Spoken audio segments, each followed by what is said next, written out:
আমার সন্দেশ দরজায় ধর্ণা দিয়েছে, তার কারণ আছে। এবারটা তুই এখানে বসে আছিস কেন?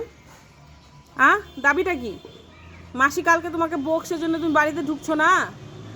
মাসি কালকে সন্দেশকে একটু মারু মারু করছে, কারণ সন্দেশ টমটমের উপর খুব অত্যাচার করে টমটমকে বাড়ি থেকে বের করে দিয়েছে। ওই জন্যে মাসি কালকে সন্দেশকে মারছে, সেই জন্য সন্দেশ বাড়ি ঢুকছে না।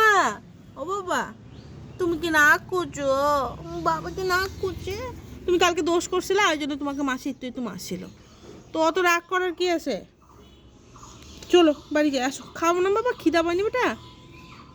চলো, আদর করে নিয়ে যেতে হবে। ও বাবা চলো। নাকি এখানে তুমি রোদ পাচ্ছ? ব্যাপারটা কি? রোদ তো বাড়িতেও আছে। দরজা খুলে ধর্ণা দেওয়ার মতো বসে আছে। বাপরে বাপ, মাসির মায়া লাগতেছে। এটাকে, এই যে এটা অসুস্থ পাবলিক, এটাকে নিয়ে আজকে আমি 3 দিন ধরে হসপিটালে ঘুরতেছি। এখানে বসে বসে আবার টুপতেছে এটা। আবার চ, সন্দেশ চ। ঘঞ্চুরে, আমার ঘঞ্চুইটা রে, ঘঞ্চুইটা খালি মারামারি মারামারি করে বেড়ায়।